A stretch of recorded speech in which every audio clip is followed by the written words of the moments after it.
I'd like to welcome you to our We're All in This Together community update weekly webinar on the topic of education today. I'm Kate Moreland with Iowa City Area Development Group. And on behalf of my colleagues, Kim Casco, Josh Schomburger, and Nancy Bird, and their organizations, I'd like to thank you all for tuning in today.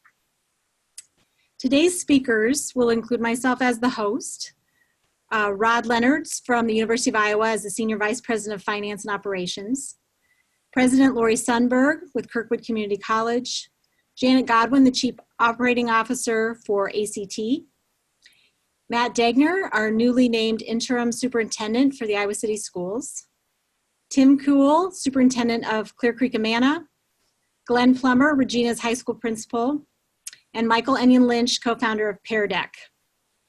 All of these folks are local experts on education and our wealth of knowledge on how education is being impacted during this time. During the webinar, if you'd like to submit a question, simply click on the Q&A box and fill in your question. You'll receive a notification that's received, and we'll try to get to as many questions as we can during this hour call. As many of you know, in an attempt to simplify communications and information, our local organizations here in Johnson County are partnering under the brand of We're All in This Together in an effort to support our local businesses. This includes the Iowa City Area Business Partnership, Think Iowa City, and the Iowa City Downtown District. We communicate every Monday with a joint newsletter and as needed with important information. This is our 5th State of the Community webinar that we rotate hostings every Wednesday at 2 p.m. We also have a joint website at icareatogether.com where you can find all previous webinars and other information, and it serves as a front door for resources as part of our COVID economic response effort. Before moving on to our panel, I just want to highlight a couple other upcoming events. Tomorrow at 4 p.m. we'll be hosting our quarterly Link event. This is a networking event for people new to the area and those that are locals in an effort to make connections. So we encourage you to attend that. Any of that information is available on our Facebook pages. Additionally, on Friday, we'll be hosting another webinar entitled Preparing to Thrive in Post-Pandemic Business Climate with Julie Zielinski from the EDC. And then next Wednesday, our community webinar will focus solely on the economy, where we see things, some data we'll share with you, and begin talking about some recovery plans and the future. So with that, I'd like to turn it over first to Rod Lehnertz from the University of Iowa to give us an update on their situation. Thanks, Rod. Absolutely. Thank you, Kate, and thank you for everybody who is joining today, and a happy and admittedly strange birthday today on the 22nd. The University of Iowa had a number of remarkable nationally and internationally prominent speakers intended for today, and as you can imagine, all of that changed on us with COVID-19. But we are still plowing ahead on those matters, and we will find a day in the sun for us to celebrate the efforts of the University of Iowa in sustainability. What I want to do is take a few minutes to maybe give a bit of an update, and not only where we are, but how the university is working through some of the issues we're all working through today. First, a very quick snapshot. And these snapshots I'm often given, frankly, by our experts, because each day we have a critical incident management team that has been assembled since the onset of this crisis. And we meet each day at 9 a.m. Once a week, we pull in a much larger group of 50, 60 university leaders, vice presidents, associate vice presidents, our deans, and others for an update for them. And then we also meet with the deans every Tuesday, because they're going to, from the academic perspective, be incredibly important as we move through the next phases of our both perseverance through this and recovery through the crisis. One of the updates we're given each day is regarding how things are going at UIHC. They have, from the beginning of this crisis, been geared up to take on the COVID patients and care for them appropriately.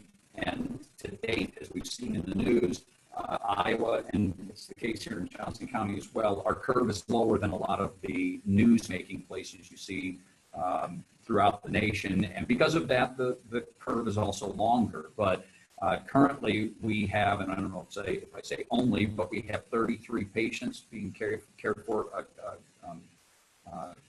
coronavirus patients being cared for at UIHC. To date, there have been 7 deaths at UIHC, but all but 3 of those were from locations outside of our county coming in when they were in dire situations. So in fact, the numbers, as we have cared for patients throughout this, has been remarkably successful so far because of the numbers we have, and because we've been ready for this. You've heard of some of the treatments that are being tested around the country. The convalescent plasma treatments are actually being, in our case at UHC, being offered and given to every single one of the coronavirus patients, and has been a successful pathway for UHC. Do keep in mind to make themselves available and ready for this.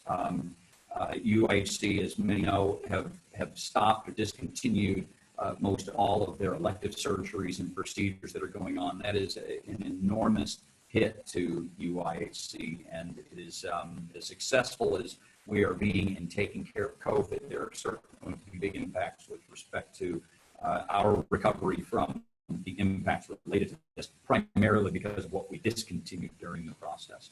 A first question often asked is what happens next at the university. We've got the summer coming. Obviously, we're in our active phase for online or virtual teaching. The university, and one can argue it's convenient, but it was also something that we had planned for and worked hard to achieve. The university was shortly before COVID-19 broke out, was recognized as one of the top 50 universities in the country in terms of online instruction.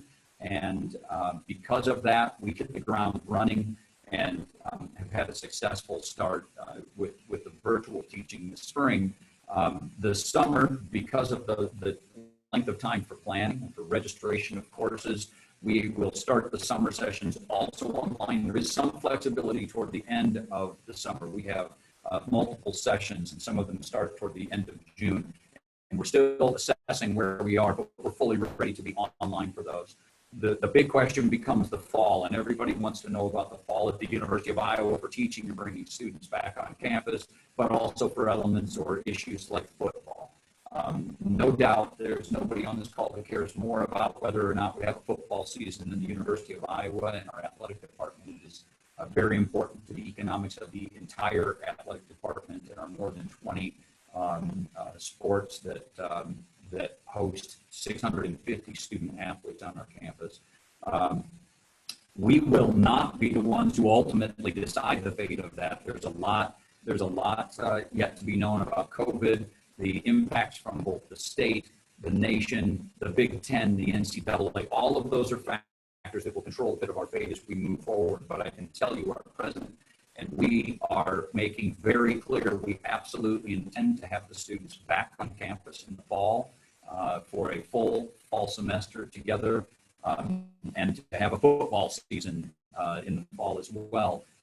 There are multiple scenarios being studied, examined, tested, and looked at with this. It's not as simple as saying welcome back to campus, as you can all imagine. And we'll have to deal with the issues that will come out of the governor's office, out of the federal government, and other factors when we do that. And so we're looking at several scenarios that do include partial in, partial out, some students on campus, some off. All students on campus, obviously, is our objective and our top priority, and a full football season is as well. But there's a lot to happen between now and June as that curve of expected activity in the state begins to wane.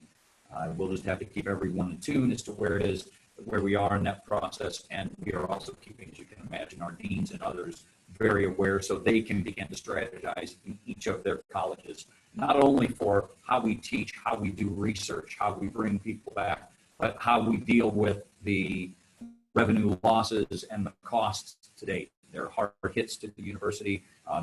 We know our state is struggling through this as well, and we rely heavily on state support. So the assurances that there won't be ramifications on that front are another thing that concerns us.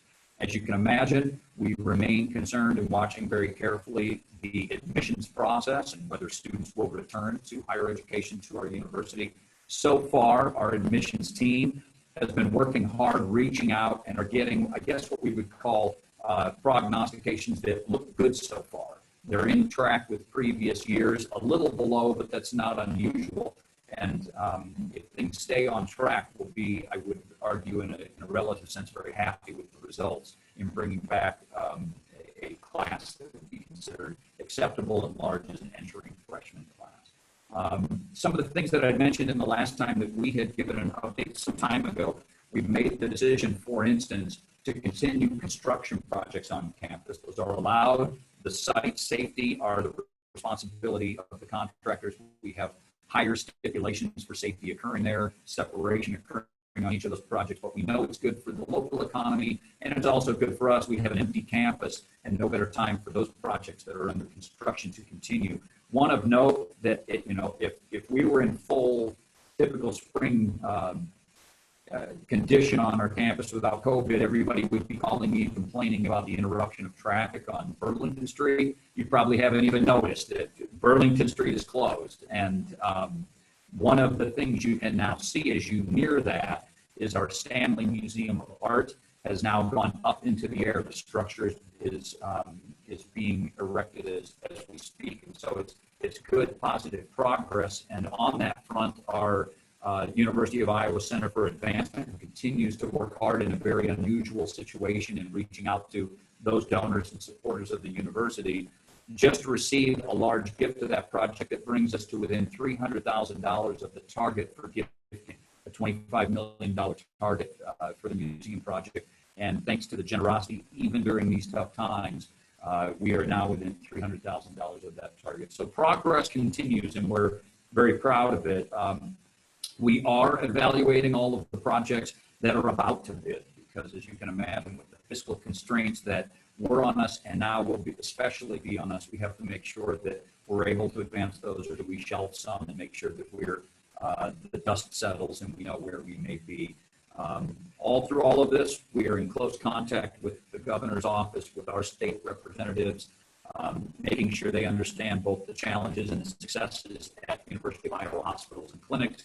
And then we continue to run multiple scenarios with recreation, with housing, sports camps, obviously teaching and research, and so many others that make the core of what we are and our missions complete. So that's a quick shot at the things that are happening at the University of Iowa. Now we're very proud of the people that are all working from home. We're in a new phase where the work continues now, and people are doing it from home and doing it remotely and used to meeting with each other in little boxes. And yet we're learning a lot in this. I mean, it is difficult, and painful, and costly, but there are lessons to be learned. We have just sent out a survey to all of those on campus who have been impacted to learn how we can serve them better while they're working from home, what things are working well or even better, so that we can learn coming out of this and hit the ground running as we welcome people back to campus. And with that, Kate, I'll stop and pass it on. Thank you, Rod. Appreciate that update. Next, we're going to hear from Lori Sundberg, the president of Kirkwood Community College. Thank you, Kate, and thank you for the opportunity to be here today. So a lot of similarities with Kirkwood in terms of the way we're working. So we moved online as well for spring for our students. Again, Kirkwood, we've done a lot of online work, and so we felt pretty confident that we could do that. However, we still did have some faculty who had never taught online, and so for some it still was a little bit of a leap. What I can tell you today is that I was sharing with Kate earlier, we've actually had fewer students drop this spring than we had last spring. And I think that's just a testament to the fact that our faculty advisors, everyone has been reaching out to our students in a much greater way to ensure that we get them through.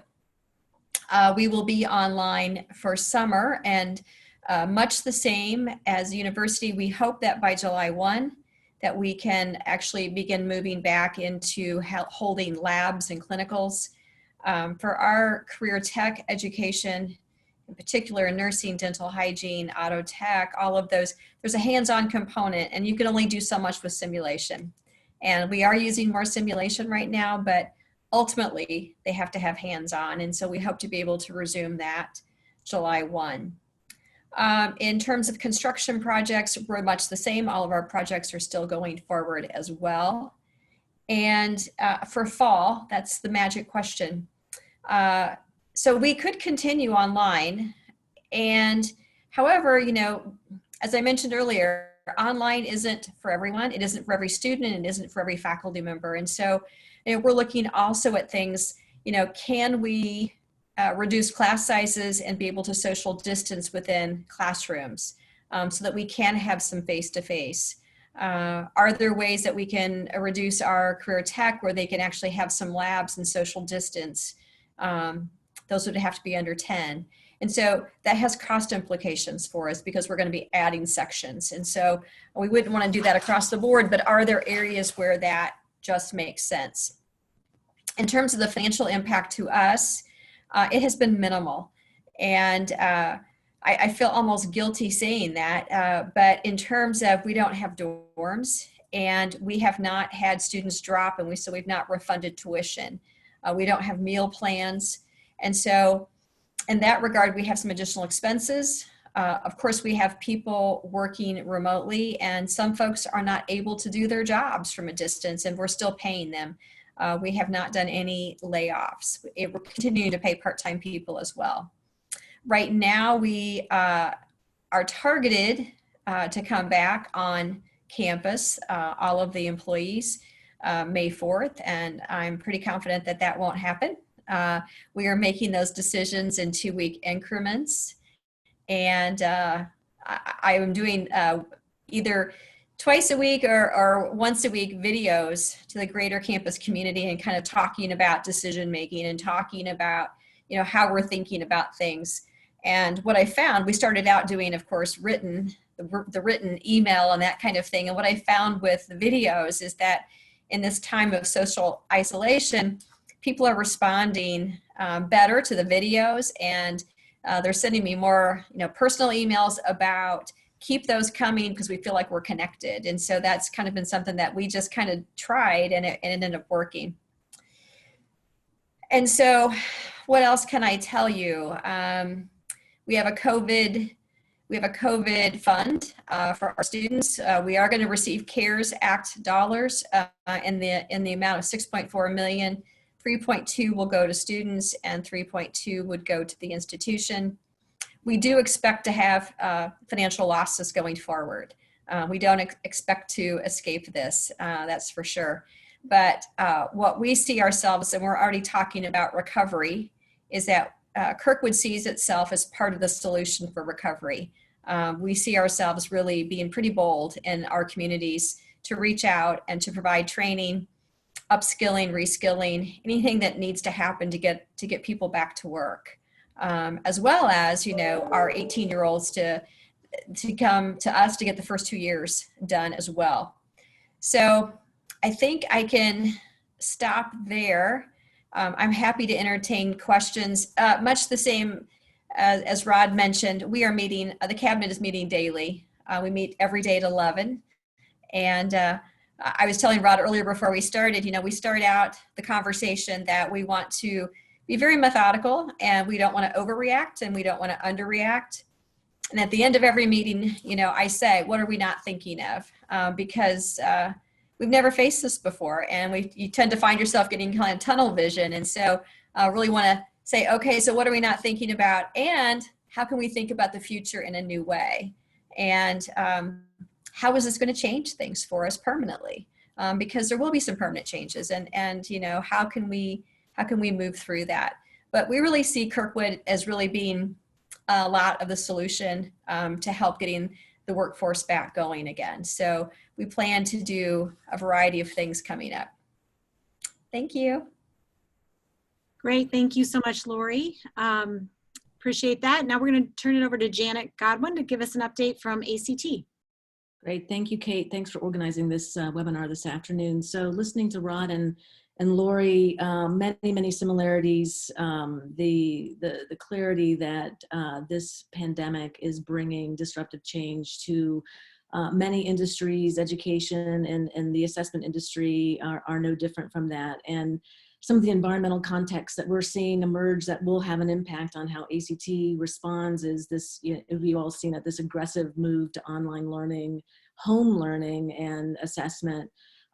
Through that move to online learning, there's been a stark relief put onto the digital divide in our country. It's real. We need to make sure that students have access to internet and devices and conducive environments for learning and assessment. So access and equity are very big points of discussion right now. We know there's going to be unknown impacts. We've got a whole cohort of students who've missed mostly a spring semester. And so what is that going to mean for them going forward? And we believe that there's a lot of opportunity, at least in the work that we do, to provide research on what the impacts will be. We're seeing some other very tactical, shorter term decisions happening that impact the assessment industry, waivers from ESSA for 2019-2020. We're seeing alternative graduation requirements coming out just because students are not in class. Similarly, we're seeing many colleges waive admissions testing requirements for the 2020-21 year because of the unknowns of whether students will be able to sit for a college admissions exam. And then also, this has all happened so incredibly quickly. I heard both Lori and Rod are meeting daily, weekly with their leadership teams, and we have to address the conditions. They're changing daily, it seems like, and the expectation of customers and stakeholders is for very, very quick responses, flexibility in product and services, because the needs folks are experiencing right now are real and real time, and how we respond responsibly is going to be really important for ACT. So some of the things that we're doing to respond to those conditions: first, we pivoted to work from home. All of our team members, we moved to work from home in about 48 hours. Very, very proud that we didn't miss a beat. Our work, and in fact, talking about new normal, we actually think some of the experiences of everyone working from home, we want to be able to take back into the new normal when we get back working together. There's a little bit of a relaxation, a little bit more personal. You can see people working in their homes. You hear dogs. You'll probably hear my dogs bark shortly. And just a little bit of relaxing that we want to take forward with us. And so we've been very blessed that in our organization, we can work from home and stay productive and continue to serve our customers. Some other things that we're doing beyond taking care of our team members, which was our #1 priority. Our second priority is to take care of our students and stakeholders. And so we do understand that not being in school has been disruptive for high school students, especially high school seniors and high school juniors. The need for an admissions score, whether it's SAT or ACT, we believe is even more important because GPAs and transcripts are going to look different now.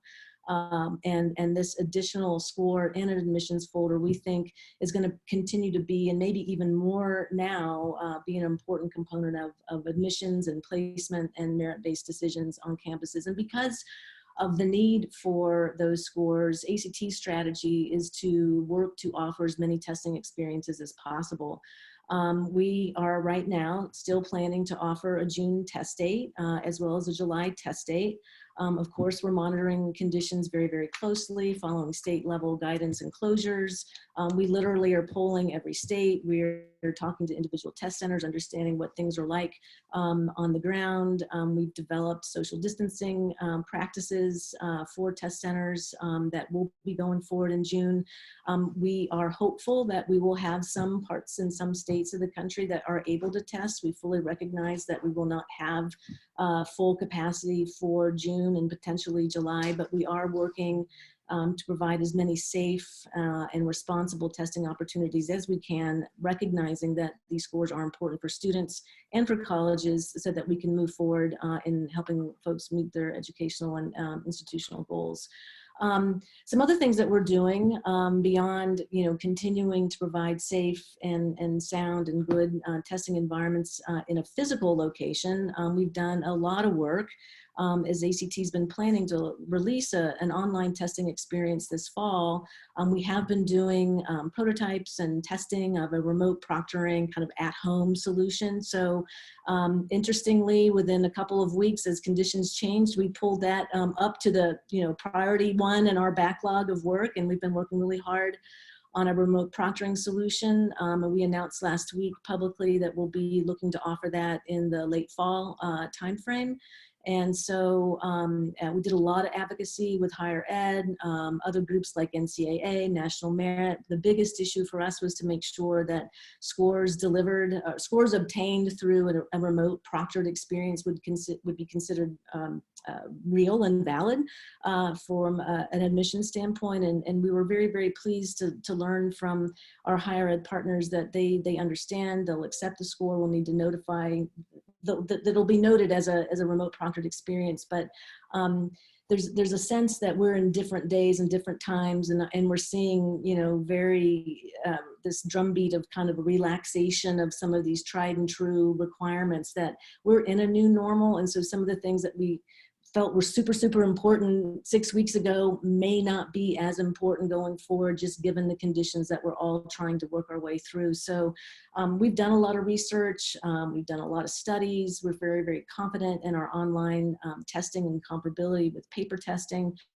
The remote proctoring piece, with advice of our technical advisory committee and others from higher ed, we're really going to be excited to bring to the market in that late fall timeframe. And so again, that's back to this strategy of trying to provide as many opportunities for students to test as possible.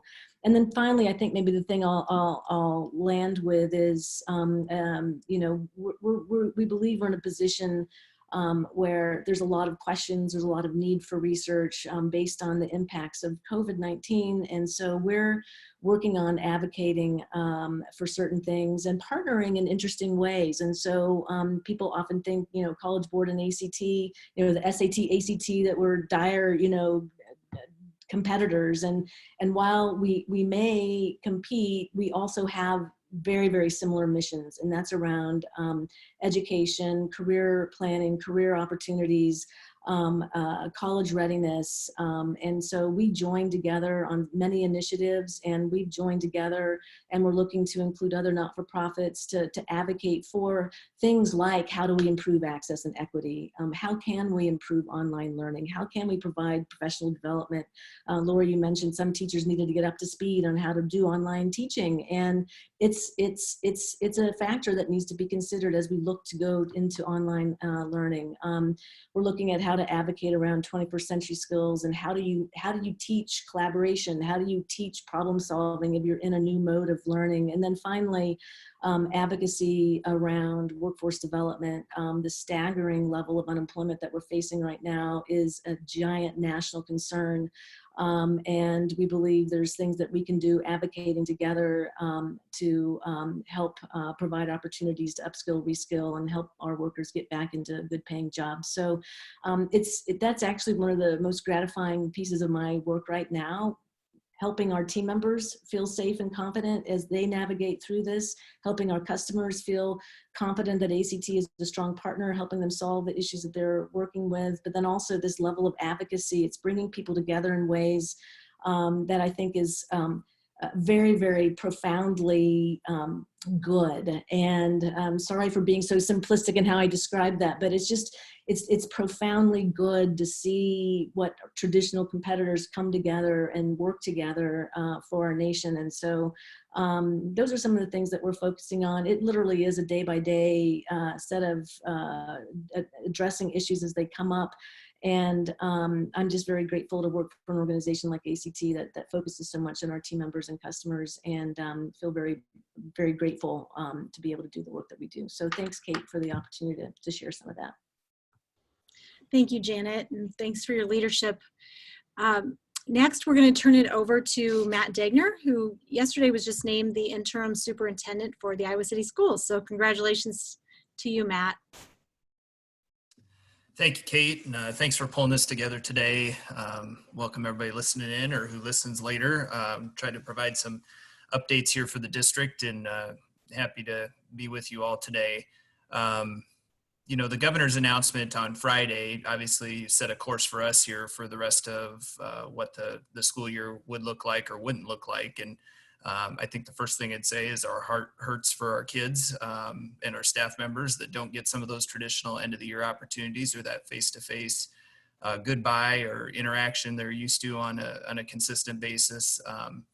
And we know that some of those things will be difficult, but we do believe in the spirit of our people and about being able to pull together and provide some opportunities for some of those end of the year experiences, whether done virtually or at a later time. And so we know there's, everything from a kindergarten roundup to high school graduations and prom, and all of those components are definitely important pieces of our organization and pieces of our system that we definitely want to try to account for. And so we're actively working on a daily basis to look at what that can still look like, or what kind of opportunities we can provide for those end of the year experiences. And so we know we won't be back in session this year.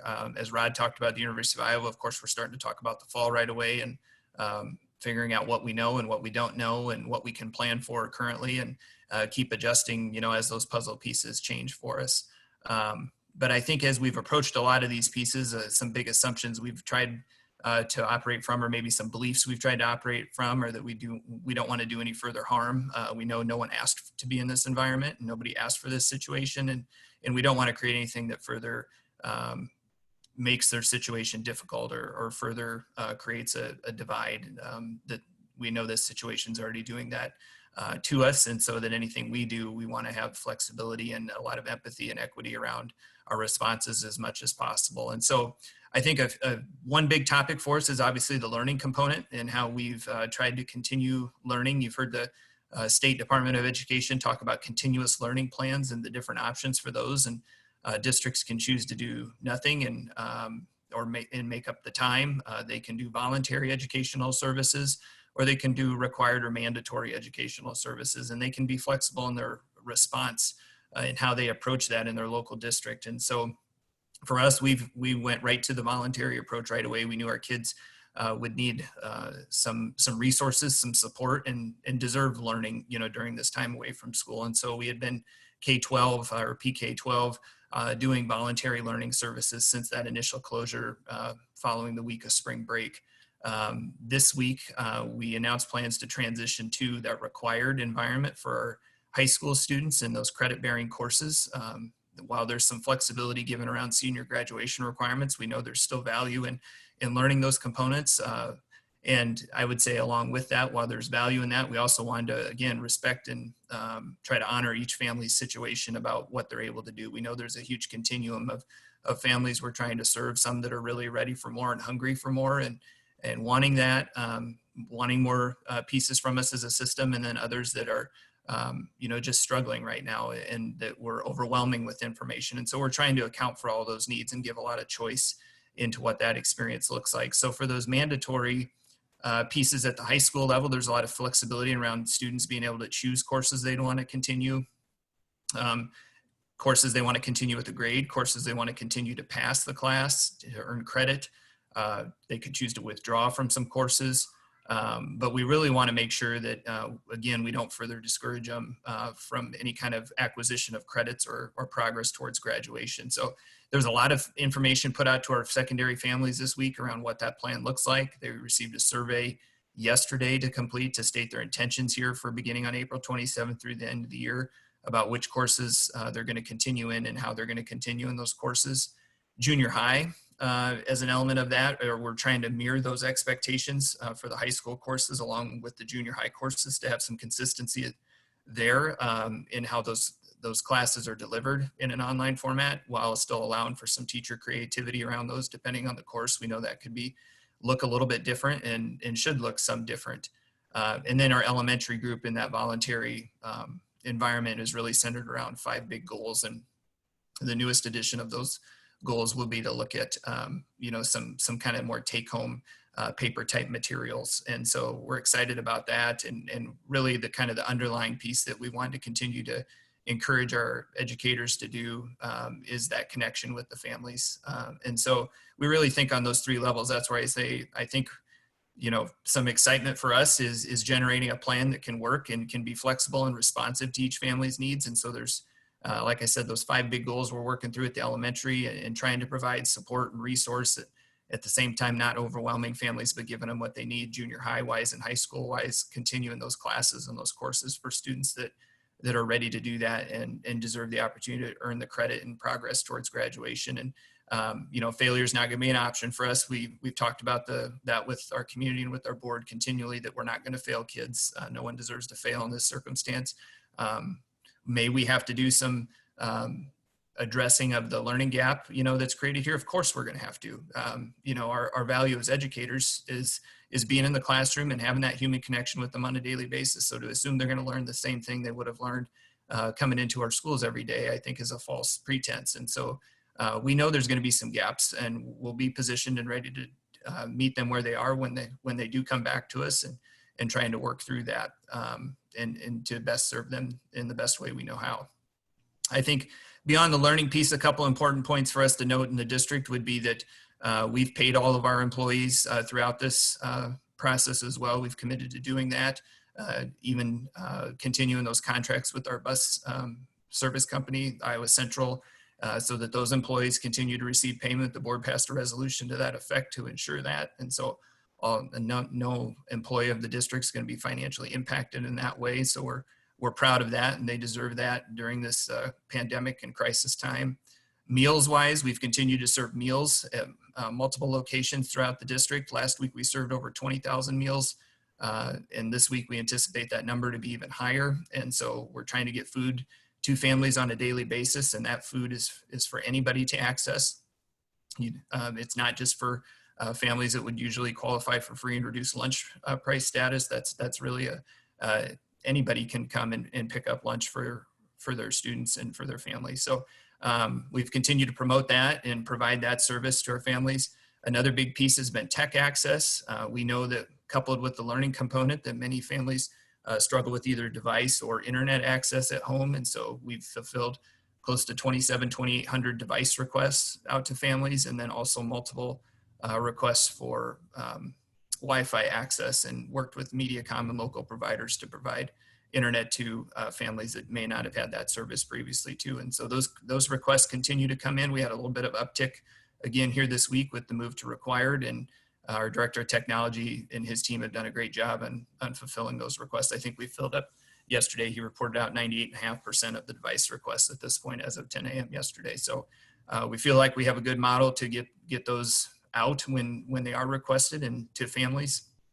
Our building projects are continuing along the same lines as the University of Iowa, talking about construction. We've continued a lot of those things, and I think that's a source of pride for us, to see some progress, some physical progress. I know after sitting on Zoom calls for a good portion of your day, sometimes it's good to see some physically, change and some progress being made that way. And while also recognizing, our employees in that situation are somewhat in harm's way, and they're really going above and beyond for us, whether it's the food service workers or the physical plant employees or contractors that we're even working with to continue those projects. So we're very thankful and grateful for their work that way. And so our team meets 2 times a day, continues to, just adjust and evolve as the situation goes. We have a ton of committed professionals, teaching staff, food service, physical plant.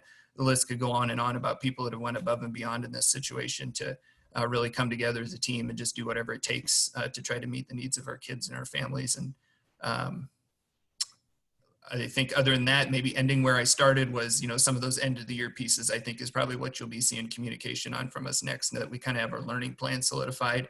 But it's really now, how do we deal with some of those traditional end of the year activities and provide some kind of a experience or takeaway for families and kids that we would have traditionally had, with an eye towards August. So thanks, Kate.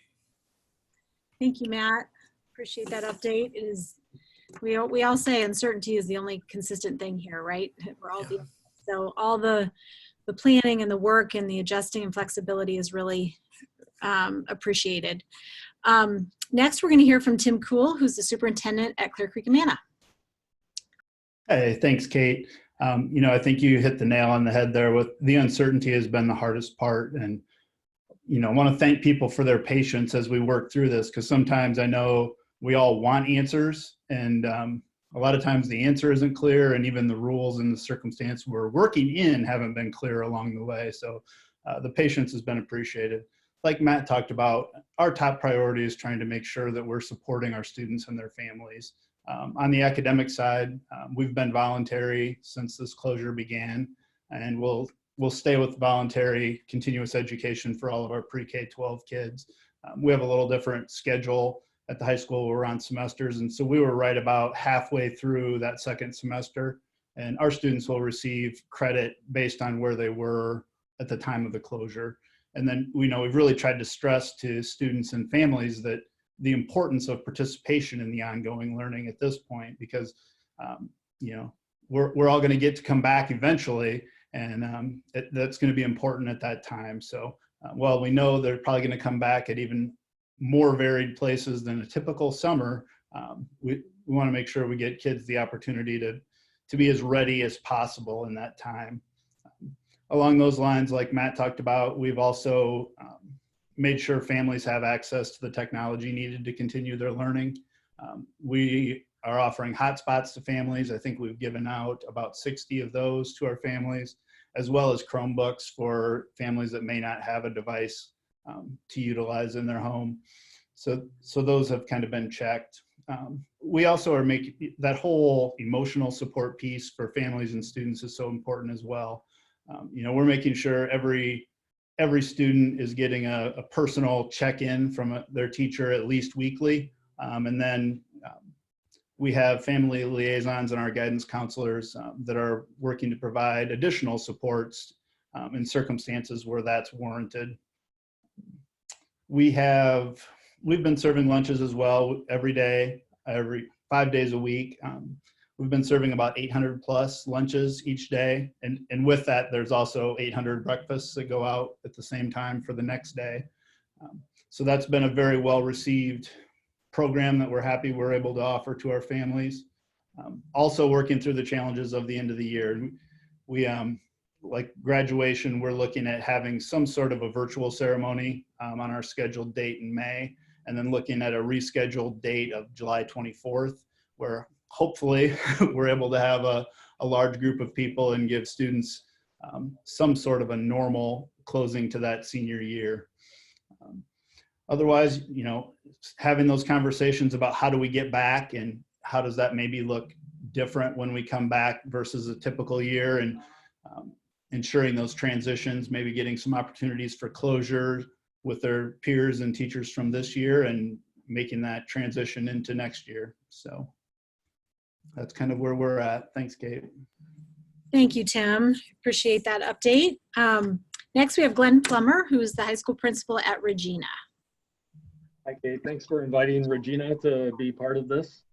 When we got out for spring break and we got the news of the closure, we immediately started talking about what are we going to do, what are our options. We met over spring break with teachers and developed a plan. Our pre-K through 6 principal, Celeste Vincent, worked with her staff, and I worked with the 7th, 12th staff to come up with our plan. Pre-K through 6, they put together take-home packets for voluntary work. That was implemented, handed out the end of that first week. We got back from spring break, and students have been working through those packets with daily suggestions for what should be getting done. They've updated that as the closure has continued, and the teachers continue to update that information and suggestions for what the students could be working on. Teachers meet at least weekly with their classes. They organize a Google Meet with their elementary classes to check in and see how they're doing. And the plan is to continue voluntary work for pre-K through 6 through the time of this closure.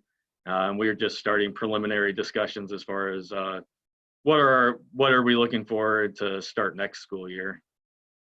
For 7 through 12, again, met with my leadership team at the end of what was actually spring break, and teachers came in on Monday and Tuesday of the following week. Monday, they were working through plans to deliver required online instruction.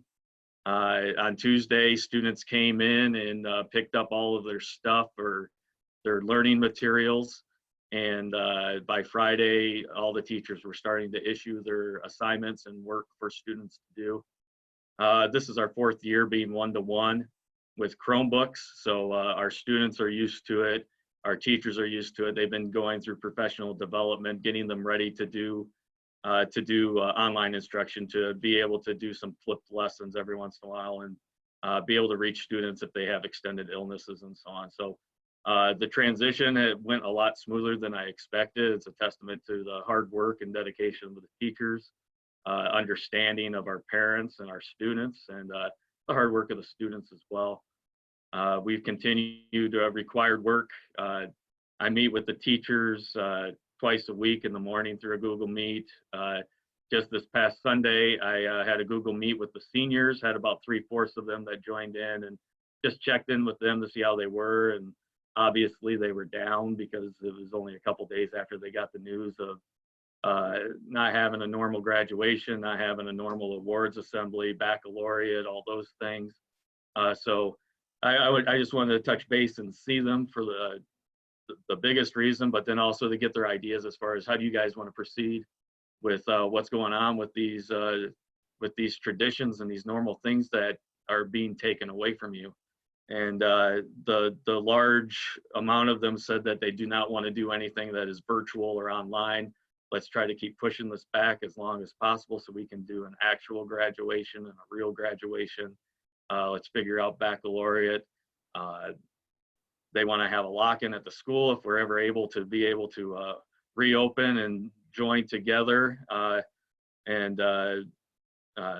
we're looking at doing something like that. Prom came up, so it's a lot that was taken away from these kids, not just the seniors, but mostly the seniors because of it being their final year. So we're working through that and using their ideas strongly in determining what we're going to do. Thanks to the Iowa City School District, we're part of their summer lunch program, so we've been able to utilize their lunch program during the closure as well, and that's been great for our students.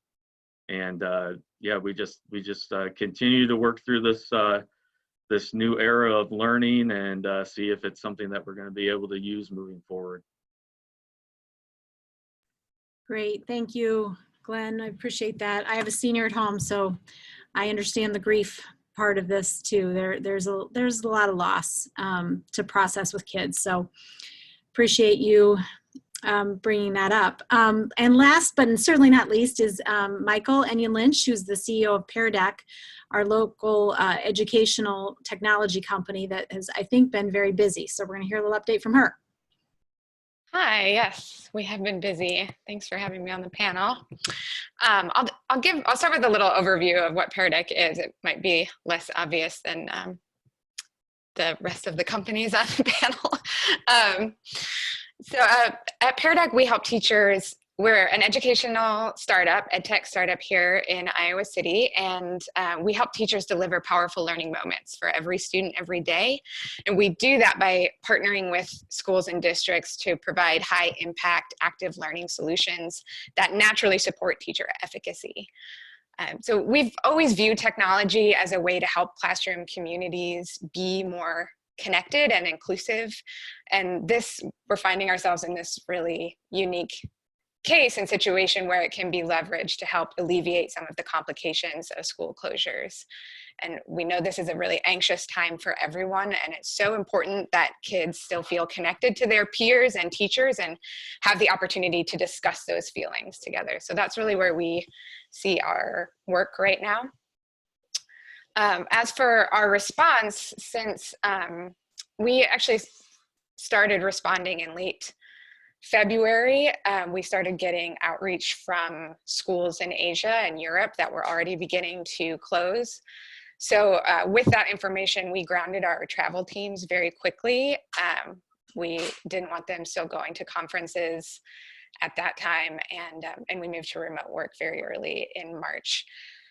So as Janet said, number one priority was our team and making sure our team was safe. And we've been very fortunate to keep everyone safe, and we've not done any layoffs or anything like that. Our response for our customers, we have opened up free access for individual teachers, schools, and districts. We did that immediately in February as people started reaching out from Asia. We've shifted internal resources to creating webinars and training resources to help educators make the transition to remote learning. We know, especially in those first few weeks, it was really chaotic with teachers and districts trying to figure out what to do.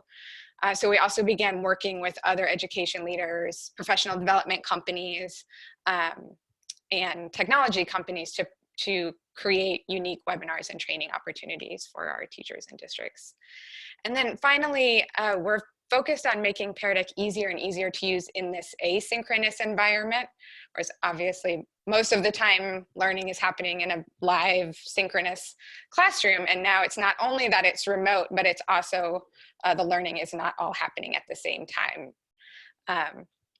So we've been making ready-made activities that can quickly be assigned for students to complete on their own time, while still giving teachers this really great real-time insight into what their students are doing, which is a hallmark of the Pear Deck experience. I also wanted to say a couple things that we're seeing since we have this insight from around the globe and what other districts are doing in other parts of the country. So as I said, we started seeing these inquiries from Asia in February. And since then, we've been seeing more and more demand for our tools. I think our requests for this free access, we've had over 100,000 new educators join Pear Deck through this free access. And it's impacting about 2.5 million students getting free access through Pear Deck right now. And I know we're not alone. EdTech companies are seeing phenomenal growth right now and are scrambling to be able to meet that demand. We're also seeing a huge range of responses from across all of our districts. We're seeing on the one end of the spectrum, whole districts who are signing up for access and they're asking us for specialized webinars just for their faculty and really getting their faculty up to speed. And then we've seen all the way on the other end of the spectrum where we have individual teachers who are just coming to us sort of trying to figure it out step by step kind of on their own because they're not getting that support from the district as much. Let's see, what else can I tell you? I'd say some of the challenges, the main challenge that we're seeing is related to the disparate response and the disparate experiences of our educators. And I know some of you as district leaders know this challenge very well, which is that a lot of the new teachers who are coming to us right now aren't necessarily familiar with technology. And so they're not only facing this unprecedented time and trying to figure out how to create their compassionate learning communities from afar, but they're also trying to do that while learning technology that they are not comfortable with. So that's a big shift for the kinds of teachers that we're currently trying to train who are coming to our training sessions. But overall, it's a very busy time for us, but really exciting in that we feel so grateful to be in a position to do something important right now and fill a need in our, not only our local communities, but our global community. And we feel extremely grateful to be here in this community that is working so intentionally together. So I'm really appreciative of ICAD and all the work you guys are doing. Thank you very much, Michael. We have some questions that I want to try to get to here. And if you have one, feel free to submit it in the question answer section. We'll try to get to some here real quick. Matt, one of the questions that came in was for you.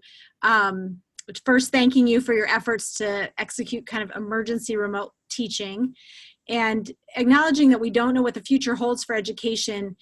Is the Iowa City Community School District developing a structured plan for online learning as opposed to just emergency remote learning moving forward? So specifically, maybe an adoption of learning management system designed for online learning and offering PD for teachers around best practices. Yeah, I think that's a great question, and thanks for whoever's asking that one. I think that's definitely been a part of our work for several years. And I know some of the pieces, don't necessarily feel that way, but we've been one-to-one with our secondary students and having a device in all of the students' hands, Chromebook-wise, for a number of years here. And we've had a learning management system, Canvas, that we've used with our high schools and our secondary students for a period of time. Elementary wise, felt a little bit different from an access standpoint. There was, we had several devices out at the schools, but deploying those to kids was something we needed to do during this closure, hence the large amount of requests for access. Secondary students, if they took their Chromebooks home, as most of them do on a daily basis, they had those at least with them. But then we kind of go to the actual instruction component, right? The device access is just one component of that. And so I would say everything we've done in this scenario is something that will position us better for the future and for the fall. And so as we've thought about how we've scaffolded some of this and we've ramped up expectations, that's been in an intentional fashion for our staff, for our kids, for our families, and how they've transitioned to that environment as well. Because staff has had to transition, parents have had to transition, kids have had to transition to what that looks like. And so that was something we consciously took into account as we planned for that. And then again, consciously thinking about what this would look like in the fall. I think everything we've done and are doing in this situation will allow us to make that seamless transition in the fall if we get to another scenario where we would have school possibly for a period of time and then have to go home for an extended period of time, where we could transition right to that instruction component. It'd be ease of, it'd be a lot more seamless. There'd be some comfort to it from having lived in this environment for a period of time now. And so I think one specific example I can point to is like some of the PD we're going to do around with our elementary teachers in the seesaw piece. They hadn't had necessarily a learning management system component to some of their work where like we had Canvas at the secondary level. And so we'll be able to take advantage of some, professional development time here for teachers and get them up to speed on using a system like that where a lot of content could live. And then when we potentially would have to, reimagine or re-experience this type of environment again in the fall, that would all be up and ready to go. And so I think those are some of the things we've done to try to address that. I think it creates a lot of great questions for us on the educational front about what grades mean and what grading looks like and what learning and understandings and objectives are really important to us, and kind of cuts to the core of, our mission about what's really important here and what do we really need to focus on and make sure that we're good at and that our kids have skills around. So that's been a benefit to us too, to kind of, reimagine, okay, what do we look at in a different way, shape or form here than maybe we just traditionally do as we move along in our normal environment. So I hope that addresses some of the components to the question. Yes, one might ask, will we ever have a snow day again? I don't know. My son was saying earlier today, he goes, Dad, you guys could have called off school a lot more earlier this year. We didn't have to make up. And I'm like, Jack, that's not exactly the way it works, but. Yes, how their brains work. And then I'm going to try to throw one more out to Rod Lehnertz here. Rod, there's a question about, is there anything about the current situation?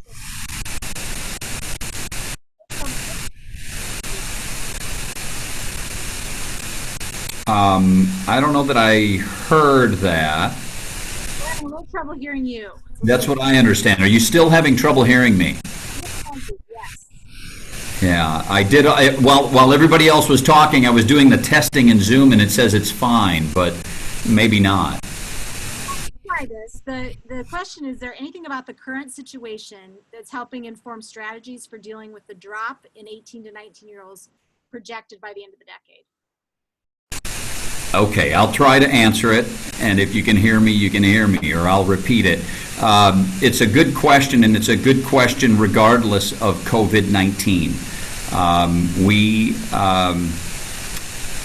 We recognize that there is a change in demographics about students that will be eligible for college in the coming decade.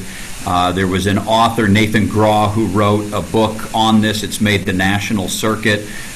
Interestingly enough, it can be chopped up and interpreted in different ways. We have a world-renowned statistician as a provost who looked at it in some different ways, and eligible for college is an interpretable argument, meaning that in the state of Iowa, some of the students that were excluded from that book study included, for instance, our rich population of Hispanic students are in the communities that have those, that have historically maybe not been considered, they'd be first generation students and others. We consider it a great opportunity. The University of Iowa currently has 20% of its students are first generation students, and that is a percentage we intend to maintain. But on a national level, we know that the change in demographics is from sort of the Midwest to the East Coast, the lowering of population. And part of that study also indicates that many universities and colleges around the country are going to be impacted, but those that are considered elite, those in the top 50 nationally, are going to be able to attract students from all over the country and not be as impacted by that. That puts the pressure on a university like the University of Iowa. One of the things we've begun to do is reach out to new pockets of the United States that might be a good place for those able to travel from home and come to Iowa to attend a university would fit well. Denver, Los Angeles, or the Southern California area, Arizona, Texas, and Florida. And our admissions office has a concerted effort on that front with full-time admissions officials in those cities, and we've already begun to see dividends from those efforts with the stronger correlation of certain high schools starting to send more and more students. But there's no doubt we have to pin our ears back to increase our notoriety in research and in teaching to get into that top 50 range so that it becomes a little more insulated from the impacts, because many universities and colleges are going to be hit by this. It is also cyclical. This has happened before, where drops in birth rate have impacted the numbers that go through. Our intent is to stay a right-sized university, which we believe is around 30 to 33,000 students, and that is our intent. But certainly it's something we're aware of and continue to work on.